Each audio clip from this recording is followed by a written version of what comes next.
Good morning and welcome to GC365 and day number 334. Woo! Yeah. My name's Cammie Barker. I'm the logistics director here at Gold Creek. And this is my friend Shad. You want to tell us about you? Sure. I am a dad of 4 kids and 2 girls, 2 boys, including one stepchild who is amazing. And Nice. yeah, so She's one of the fourth? yeah, Four? one of the Okay. yeah, one of the 4. Not like another fifth one out Yeah, there. so she's Cool. a high schooler, so that takes its Oh, own, and you have a little one. You've And- got the whole gamut. and a little one. Yeah, we have the whole range. So Nice. hopefully we'll learn as we go, or Yeah. have learned. Right. Exactly. Learn from a little experience. Your job. What do you do for a job? I work for a catering company at Microsoft, so I'm in charge of some logistics and like vehicles, all equipment. All right. Logistics. You're talking my language. I need to put you to more work. That's good. And food. Do you do any of the food stuff if you're No. a caterer? Okay. No, just in charge of the fleet Other stuff. and the things that cook the food. Okay. I got you. Bigger stuff. Shad is also better known around the Mill Creek campus as our drive-in pastor. He started just serving. He got asked to serve as an usher, and lo and behold, he really had a heart for those in the drive-in. So if that's you, give a shout out to Shad right here. And you started serving every single week, both services outside in the drive-in. And now you've got a team that he's raising up and he's training others to be out there as the usher out there and really connecting. You really know everybody out there. I do. I literally know them all. I have their names, almost all their names in my phone, just so I can be like, hey, so-and-so, nice to see you again. And they're like, he knows. He knows my name. He knows me. It's a beautiful thing. I love it. I love your heart for them. There's been many a times that you've come in and said, we need to pray for this person. And he's just got a super heart for reaching people out there. And so Thank you for doing that. We appreciate you. Sure. Yeah. We're going to dive into the Bible. I actually really loved the stuff we were assigned today. Today's reading is really kind of fun. It is, but it's fun. I really like it. Daniel is one of my favorite characters in the Old Testament. And we have chapter 7. And Daniel in this chapter has a dream. And what do we know about? You had insights about Dan. Dan. Good old Dan. Daniel and his dreaming reputation. Well, yeah, so the dream that we're talking about is a second dream that he had, or that's recorded. Mhm. And the first dream, he interpreted the king's somebody else's dream, but he interpreted it. Mhm. And so I just feel he's got a lot of street cred with Street the dreams. cred. Yes. Yeah. So I love that. That was very insightful, and it's true. And so when he has this dream, it was complicated. I'm going to call it a nightmare. We're calling it a dream, but I'm going to call it Daniel's nightmare. It was scary. He even said it's terrifying. There were lions and bears and leopards, and the fourth beast that he talks about, he just calls it terrifying. So Yeah. that's a nightmare for me. And in verse 13, he talks about how in his dream, the Son of Man appeared. And so the dream ends kind of with the scary stuff and the rising and falling of all these beasts. And he goes up to when I read it, it sounds like he's still kind of in a dream state. Mhm. And he goes up to what he says is the one who's by the throne, which later we kind of realize it's an angel. And he goes and says, hey, what's this all about? And the angel interprets it for him that these are 4 kingdoms that are rising and falling.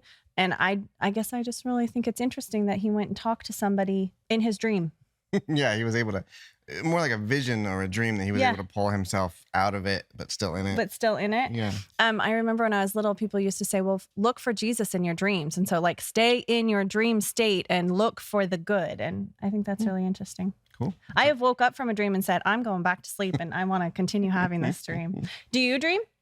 I do. My dreams are more random. Like I don't know. Like actually, literally last night I had a dream. I was in Las Vegas with like friends. I don't even know, like friends I haven't seen in years. And Was it just after reading this? Because we were talking about this last night. Yeah, we were. Yeah, exactly. I was, and I don't even know where I got stuck. Anyway, Were there any beasts in Vegas? There was no beasts. It was just really weird. And I woke up going, I wanted to go back. It's cold. Oh, that's true. It's cold here. Yeah. You're right. It's very true. Yeah. So that's interesting. I love dreams. There are like Pastor Stacy on staff. She hates dreams. She doesn't want to hear about them. She's like, it's out there. It's too far. I don't understand them. But I actually really love dreams. I think I've definitely had the Lord speak to me in dreams. we didn't find out what gender our babies were when we were pregnant. And I had a dream about my daughter, and she looked just like she was when she was born. And I've had other dreams where they're little, and I see them when they're 14, and turns out they look exactly like they have now that they're older. Wow. So I know it's very interesting. I feel like the Lord definitely talks to me in dreams. So I love Daniel. In the end, though, the end of what they've repeated a couple times, and that was that holy people of the Most High will be given the kingdom and rule forever.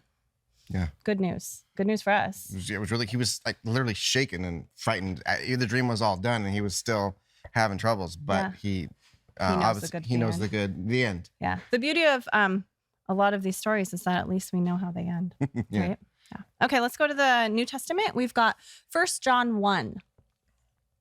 We know that this is the same John that wrote the Gospel John and 1st, 2nd, 3rd John.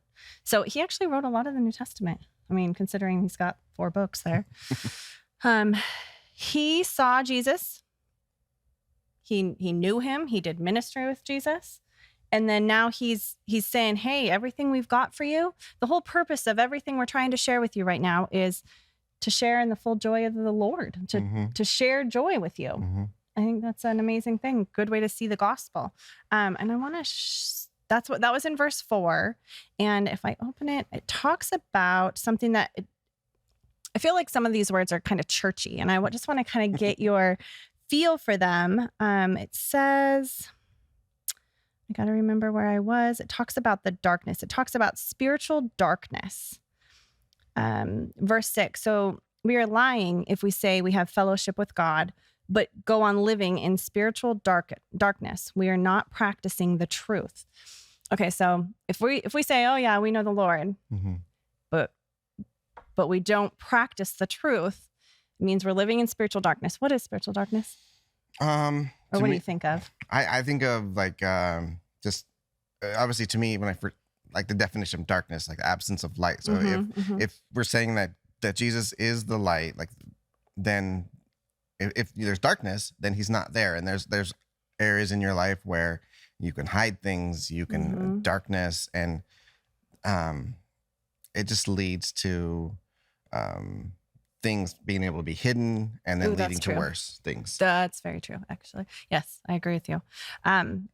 There's something about light that my favorite verse in the Bible is Matthew 5:16 that talks about sharing your light with other people so that they can glorify God and see God and understand God through your life. And so sharing that light is super, I don't know, it just speaks to who I am and what I do and what I love. And having spiritual darkness and not having that light is scary and sad and all those things. Yeah, and if there's, I think of darkness as in things not allowing to be for growth. Yeah. Ooh, so, that's good. Yeah, things die in the dark. I've got a few plants that are dying in the dark. Yeah, no, that's very true. So do you know anybody in your life who you're like, oh yeah, they got the light?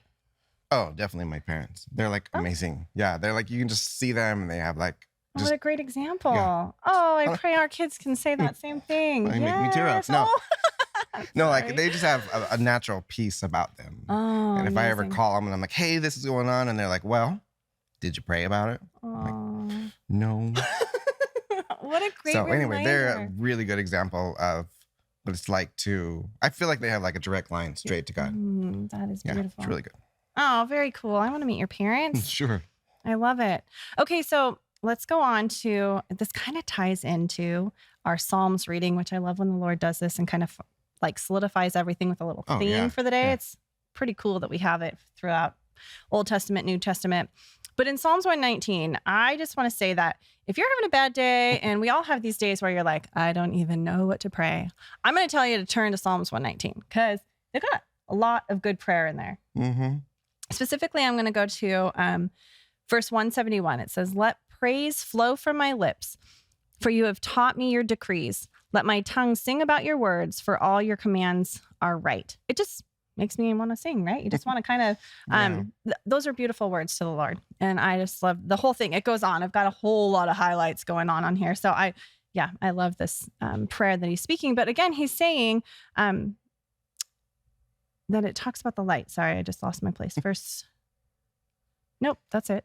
It talks about the light. As you read through there, it talks about just giving the Lord the light and rescue me from your promises. And I think that's just another way to share with the Lord and have that relationship. So. Yeah. And it's like obviously it is like a prayer. He's asking God to please consider me, consider all these things that I've done. He's asking God, but he's boldly asking God to be there for him and provide for him. It's beautiful. I absolutely love it.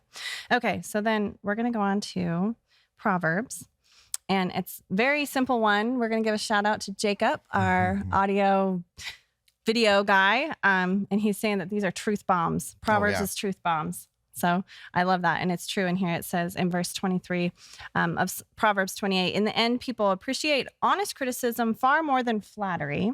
And anyone who steals from his father and mother and says, what's wrong with that, is no better than a murderer. So what was your insight about the father and mother side? I just think like if you're going to rob from your own parents or take from them or use their stuff unwisely, that's definitely not honoring them. No. And what God said, we need to honor them. Right. Totally. Yes. Yeah, so that's what I see. And then the beginning part, it says, in the end, people appreciate honest criticism far more than flattery.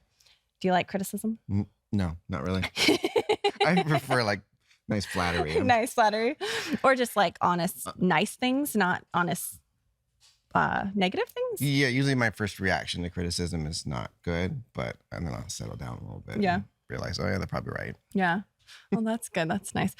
Here at work, we try to do a lot of, we call it feedback, less about criticism, more about feedback. Mm. And actually, a lot of people wonder what I do on Sunday. I have the headset and I'm wandering around and people don't really know what I'm doing.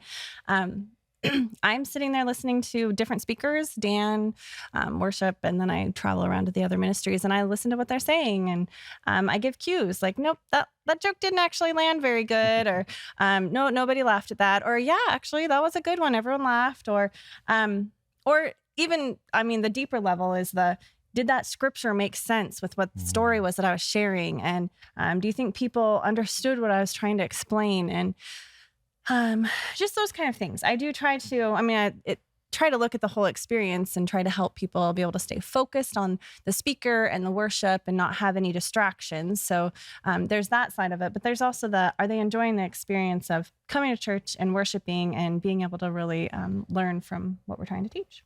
So I do. Some people don't like what I have to do and what I have to say around here, but honest criticism is something we definitely value. All right. Encouragement.